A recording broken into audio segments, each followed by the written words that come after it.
তোমরা তো অনেক রকমের খাজা খেয়েছো, কিন্তু কখনো কি আটা দিয়ে তৈরি খাজা খেয়েছো তোমরা?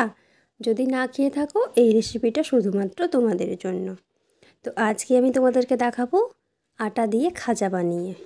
তোমরা ভিডিওটা শেষ পর্যন্ত দেখতে থাকো বন্ধুরা, আশা করছি তোমাদের খুবই ভালো লাগবে। তো দেখো, প্রথমে আমি নিয়ে নিলাম 1 বাটি আটা।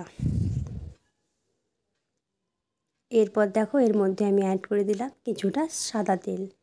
2 চামচের মতো আমি সাদা তেল অ্যাড করলাম। এরপর এটা আমি ভালোভাবে মাখিয়ে নেব। মেখে নিলাম, এরপর জল দিয়ে এটাকে আমি ভালোভাবে মেখে নেব। তো দেখো, একটা ডো তৈরি করে নিয়েছি আমি। পুরো আটাটা মেখে এটা কিছুক্ষণ রেখে দেবো।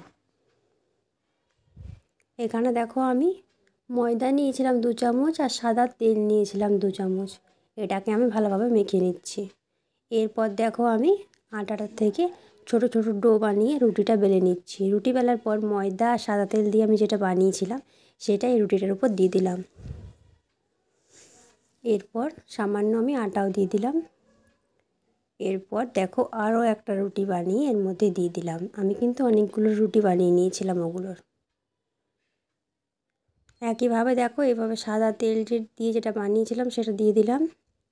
আরও ওপর থেকে আটা দিয়ে দেবো। আরও একটা রুটি দিয়ে দিলাম।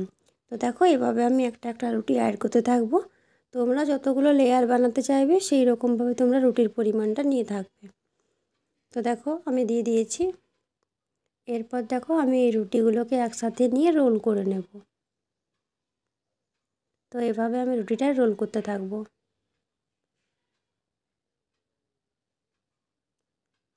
তো দেখো, কত সুন্দরভাবে আমি রোলটা করে নিলাম। এরপর হালকাভাবে এরকম এরকম করে নেব আমি।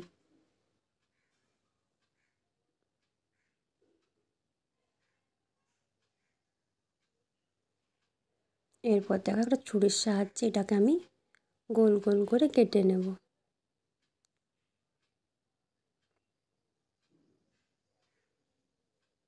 তো এইভাবে বন্ধুরা আমি একটা একটা করে কেটে নিচ্ছি। এটা কিন্তু খুব সাবধানে কাটতে হবে, যেহেতু আটাটা নরম, ওই জন্য কিন্তু এখানে খুব নরম করা চলবে না আটাটা। তো দেখো, তৈরি করে নিয়েছি, আমি কেটে নিয়েছি। এরপর দেখো, এইভাবে আমি তৈরি করে নেব খাজাগুলো।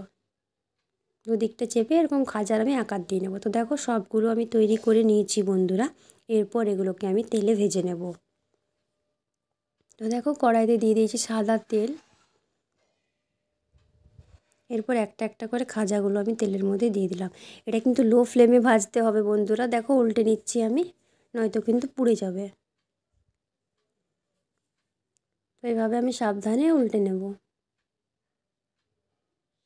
তো দেখো, একটা একটা করে আমি উল্টে নিচ্ছি। তো দেখো, হয়ে গেছে ভাজা। এরপর আমি এগুলো তুলে নিচ্ছি। কত সুন্দরভাবে দেখো লাল লাল করে ভাজা হয়েছে, যেহেতু আমি লো ফ্লেমে ভেজেছি। তো দেখো, বাকি যেগুলো আছে সেগুলো আমি একটা একটা করে এর মধ্যে দিয়ে দিচ্ছি। তো ভাজা হয়ে গেছে বন্ধুরা। দেখো, কত সুন্দর দেখতে লাগছে। এখানে দেখো, চিনির শিরা বানিয়েছিলাম 1 বাটি চিনি আর 1 বাটি জল দিয়ে একই বাটিতে। এরপরে এই চিনির শিরার মধ্যে আমি খাজাগুলো দিয়ে দেবো। বেশি আমি শিরা বানাইনি, কারণ এটাতে বেশি কিন্তু শিরা লাগবে না।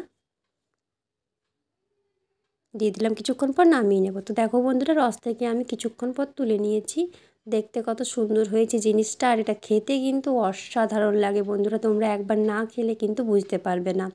তো তোমরা এই রেসিপিটা অবশ্যই একবার বাড়িতে ট্রাই করো, আর আমাকে কমেন্টসের মাধ্যমে অবশ্যই জানিও যে কেমন হয়েছে। আশা করছি তোমাদের সকলের খুবই ভালো লাগবে।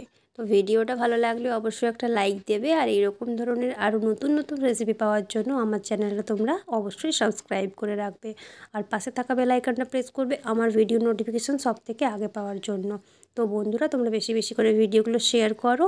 খুব ভালো থাকো তোমরা, সুস্থ থাকো।